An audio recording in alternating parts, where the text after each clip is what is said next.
Morning. Today we're here to talk about Council Tools' new product that's come out, their New York hook, or their roof hook. We're going to compare this to our regular Firehooks Unlimited 6-foot roof hook, 6-foot Council, and 6-foot leatherhead Lockwood hook. Immediately right off the hop, first things you're going to notice is weight. Generally, the Council and Firehooks at 6 feet are roughly the same weight. Council feels like it might have a bit more to it. I have to put it on the official scales to make sure. Lockwood's definitely a little bit heavier. Then you can see a definite difference between the Lockwood hook here and the Council and the Firehooks when it comes to our head at the tip.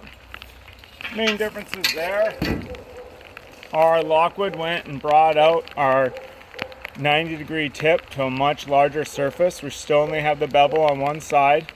Allows for a nice big sounding surface. When we come to the 45, we've got this bigger, wider duckbill to get more purchase from prying. If we go down to the chisel tip on the far side, it's got quite an aggressive angle on it, and it flares out to be a bit smoother.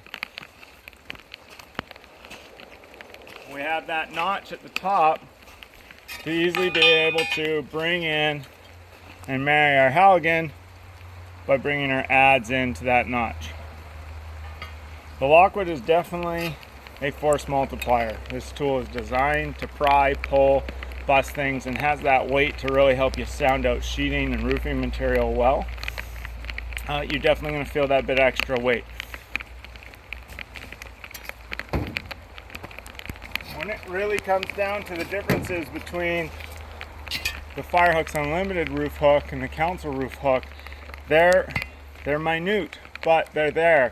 And I would almost compare this to Probar versus any one of the many pre-tuned Halligans out there these days. Council's hook has pretty much come out as a pre-tuned roof hook. So what I mean by that is, while we have similar weights, some of the key differences you're going to find on Council's hook is we already have the built-in slots to bring our Halligan together with that tool. We can slide our forks right up into those notches. Okay, quick tap on the ground, and we have our Halligan nicely seated and married with our roof hook. Other key differences to note is that the tip here is being brought in specifically to have that point. That's going to allow for a lot easier puncturing in on the roof, and then to be able to put that on the knees for your firefighter on the ladder to provide that extra support for the sawyer working to cut the roof. Also, it's going to help just puncture generally any other sort of material. The chisel tip, you're going to notice, is quite a lot thinner. The reason behind doing this is so that this will easily slide into the rungs of a ladder. So again, when your roof ladder is up on the roof, you could slide this into the rungs, nice and easy.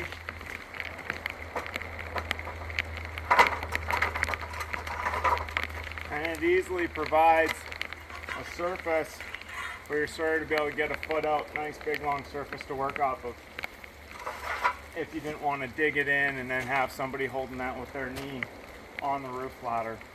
Likewise, some people will put it in there, hang their gear on it and stuff after a fire if they've got a roof nearby, but main purpose is to be able to slide into those rungs for the sawyer. Not quite sure yet how that's going to work when it comes to that lower surface area when prying on things, especially for pulling baseboard. Might get a little more punctures. Really have to focus on making sure you get behind the stud when you pry that out. I'll let you know as I keep exploring this tool and finding it out. But ultimately, pretty awesome new tool out by Council. Like I say, I'd pretty much call this essentially is now the pre-tuned version of a roof hook that's being put out by Council. So that's the Council Tools. That's the 6-foot Council Tools New York roof hook, now available.